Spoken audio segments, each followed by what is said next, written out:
Hello and welcome back to another gold farming video for TBC Classic. Today we are talking about 10 different gold farms you need to know for TBC Classic, as you can make a lot of gold from these methods, and the earlier you start, the more gold you will make. Some of these farms will be really profitable early on because the materials are used in best in slot, crafted items, and people will be willing to spend a lot of their leftover gold from Classic to get their best in slot gear early, which is where you can cash in on some nice profit. Some of these farms can also be done while leveling, so if you want to hit 2 birds with 1 stone and make even more gold while leveling from 60 to 70, it is definitely good to know about these gold farms before TBC comes out. Number 1. Dreadfang Lurkers in Terokkar Forest. These guys are actually a semi-hidden gold mine in TBC Classic, and while people are fighting over Primal farming locations, you can capitalize on everyone else being focused on every other gold farm. That is supposed to be good, and do this one instead. So why farm here? Well, these mobs can drop 2 interesting items. Dreadfang Venom sacks, which are used in a repeatable hand-in quest for Aldor reputation, and Netherweb spider silk, which is used in a variety of different craftable items through tailoring, most notably the Spellfire set, Frozen Shadow Weave set, and Primal Mooncloth set, which are the tailoring specific gear sets that are actually best in slot. This means that this Netherweb spider silk will most likely sell at a premium price early in TBC because people will want to craft their best in slot gear as soon as possible. The Dreadfang Venom sacks will also stay relevant throughout the entirety of TBC's lifespan, so this farm should be fairly relevant throughout the entire expansion. I also want to let you guys know that I've managed to secure you guys a 50% off code on what I think is the best gold making guide for TBC Classic, which you can find a link to in the description and the pinned comment. So far, this gold making guide has 80 pages of pure gold making information. It is incredibly in-depth, and by purchasing the guide you will also get all of the updates for free, as Studen will keep improving and updating the guide before TBC comes out and during TBC as well. So if you want a guide that shows you everything you need to know about gold farming and gold making, go check it out, the link in the description, and use code Solheim at checkout to save 50%. Number 2. Thick Clefthoof leather farming in Nagrand. Thick Clefthoof leather is used by leather workers for a plethora of leatherworking crafts, including a couple of best-in-slot craftable gear items, as well as pre-bis items, drums and leg armor. For example, a nether cleft leg armor, which is the epic leg enchant from leatherworking, requires 16 thick Clefthoof leather per craft, and the drums of battle also requires 4 thick Clefthoof leather per craft. I should also say that simply having skinning is a great way to make gold while leveling, as you will obtain some knothide leather while leveling, and these will be heavily wanted by leatherworkers to skill up early.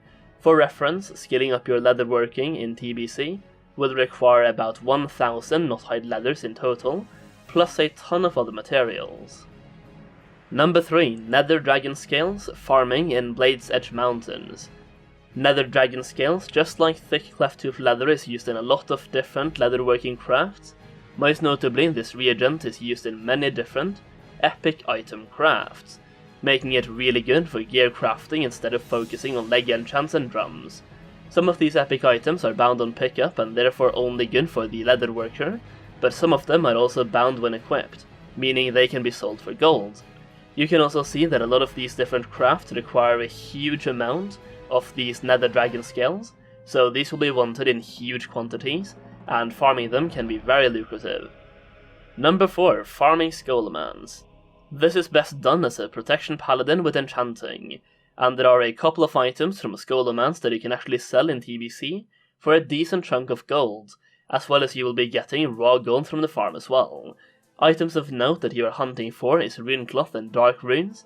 Dark Runes are used at high end in TBC, as they still do exactly the same in TBC as they do in Classic without getting nerfed.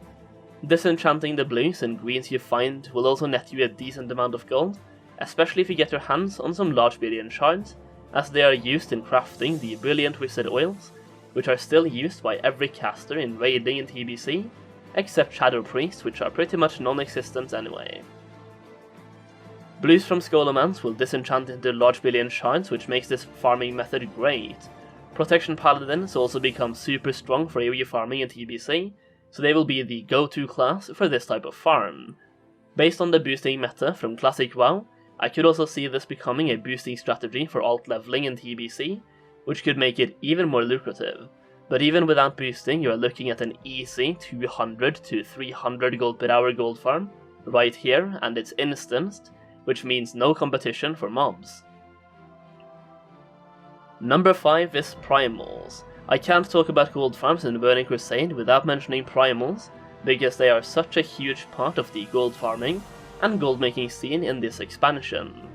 If I was to say how to farm gold in TBC, I'm betting 90% of people would instantly think Primal farming. There's even songs made about Primal farming in TBC, so it's quite popular. Primals are needed for pretty much every high tier craft in TBC, and people will need a huge amount of these, and it's going to be a really lucrative way of farming gold. That being said, the competition will be insane, as many of the Primal farms are open world farms. You can, for example, farm Primal Fire in Nagrand and Primal Water in Nagrand, as well as Primal Shadow in Netherstorm. You can also get Primal Earth from mining and Primal Mana from Herbalism, and Primal Air from Shadowmoon Valley. I will make more in-depth videos on Primal farming as we get closer to TBC's launch, and during TBC as well, but for now I just wanted to mention it briefly. You can also find at least 10 different Primal farms in the TBC Goldmaking guide that I mentioned earlier in the video, which is linked down below. Number 6, Fellhide Wind Scales, Crystal Infused Leather and Cobra Scales farming. So these are subcategories leather in the skinning department, and I thought I'd just talk about all of them in one section, instead of making one for each. Fellhide is used in crafting some epic items as well as the Fell Leather and Fell Stalker set, which are blue BUE pre-abyss items. Wind Scales are used in various epic crafts. Crystal Infused Leather is used in some blue item crafts, most notably the Fell Stalker set, and Cobra Scales is used in crafting the Studen hats, as well as the Nether Cobra leg armor and Cobra hide leg armor, which are the physical DPS leg armors, and probably the leg armor that will sell the most. Number 7, Mote Extractor farming. This one is for engineers only, and a quick summary is that engineers can use a Mote Extractor to extract motes from clouds in the open world around Outland. Clouds in Sangarmarsh will give you a mote of water, Nagrand will give you a mote of air, Shadowmoon Valley has motes of shadow, and Netherstorm has motes of mana. Once you have your engineering goggles, you can also track these gas clouds on the minimap, basically allowing you to farm motes as an engineer, just like you would farm herbalism or mining. Speaking of herbalism, that is number 8. Herbalism is going to be just as good in the Burning Crusade as it was back in Classic WoW, if not even better. With flying becoming available, you now have a somewhat barrier to entry, as people with epic flying will obviously be able to farm herbs more efficiently than people without epic flying, and anything that has a barrier to entry will automatically be worth more. Herbalism is used to craft flasks, elixirs and potions, and can be a great way to make gold throughout the entire TBC expansion. Number 9 is mining. Just like herbalism, mining is also really good in TBC, and once again the epic flying gives us a barrier to entry for farming at maximum efficiency, as you can move from node to node faster. Mining also gets access to Corium, which I'm not sure exactly what to compare it to when it comes to Classic, but it's basically a rare vein, and can give you a lot of gold. For both herbalism and mining, there's 2 different routes to go for in my opinion. Number 1 is being a druid and farming in the open world, as you get easier access to your epic flying as a druid, plus you can pick up herbs without exiting your flight form, increasing your efficiency even more. Option number 2 is being a rogue and doing dungeons. For example, dungeons like mana tombs can contain both herbs and mining veins, and as a rogue you can stealth past every mob and just go for those guaranteed minerals. You will also find locked chests inside the dungeons that are really lucrative, which is why this option might be viable. Number 10, fishing. A lot of people overlook this profession in TBC, which is why it might actually become pretty lucrative. You have fish like Golden Darter, which can be turned into golden fish sticks, which is a perfect healer food for raiding.